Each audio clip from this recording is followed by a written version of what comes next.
So welcome to this month's review of the mobile industry in South Africa and Africa. November is quite a quiet month compared to what we usually have to do or have to go through in terms of the industry. Some of the highlights that you're going to find in this month's report, very interesting news around the total number of mobile subscribers in Africa by the year 2019, expected to be pushing on the billion mark at about 930 million. Currently at about 560 million. So Ericsson did this research to look at their growth predictions. So a fair amount of growth expected within Africa, nearly double in the next five years or so. Other things that stood out.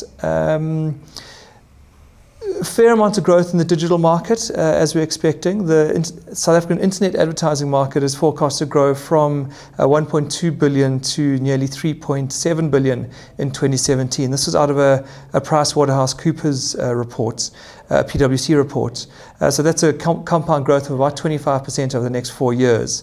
And the mobile advertising is going to be incredible growth, nearly 40% compound growth from about 189 million last year to about R1 billion in 2017. So huge growth expected in the mobile market. So for both brands and advertisers and advertising agencies, you need to get ready for that kind of growth. On the banking side, loads of people are using cell phone banking to buy airtime now and not relying on buying from local shops. So that's a good sign for the banks.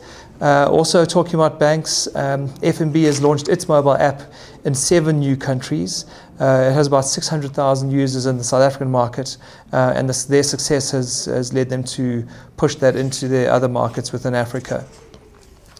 Some other news, some good stuff in Ghana. 100 schools have been presented with laptops. So the Ghanaian government is really making some great moves in terms of getting their education up to world standards. A great story out of Africa, an entrepreneur by the name of John Anderson has launched a product called World Panel.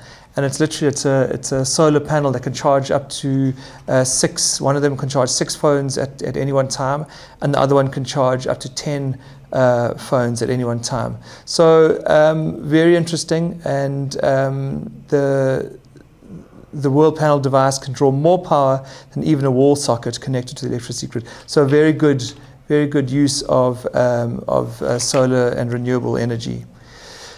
Interestingly, for Apple, the iPhone 5C, the color or the cheaper version, is outselling the Samsung Galaxy S4 in India, which was it's a huge market. So that's excellent news and validation for them in entering the lower cost market. Also in the smartphone market, MTN's planning on launching their own branded MTN smartphones.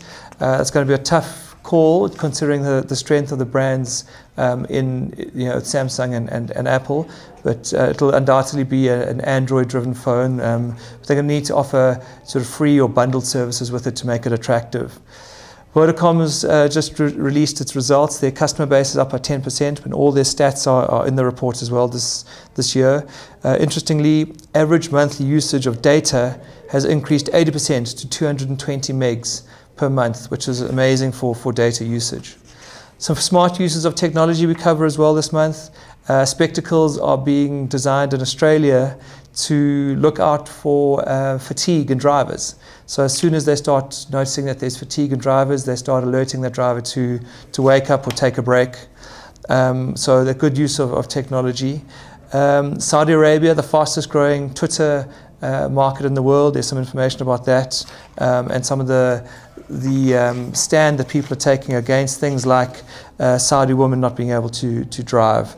Some interesting use of social media there. Then some surprising social media stats. There are a whole lot of them. I'm just going to pick out a couple. Nearly 200 million of Facebook users are mobile only. They don't have access to a computer version of it. Every 2 seconds, 4 members join LinkedIn, or the other way around. Every second, 2 members join LinkedIn around the world. So that's incredible stats.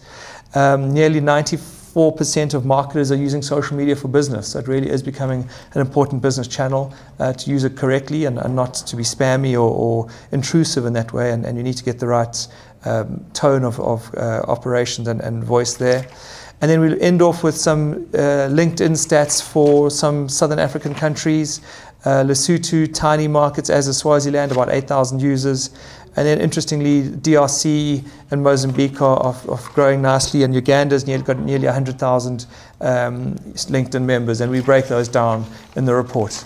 And as always, the report can be found on the native website of nativeml.co.za, so nativeml.com or native.co.za, where you used to find it.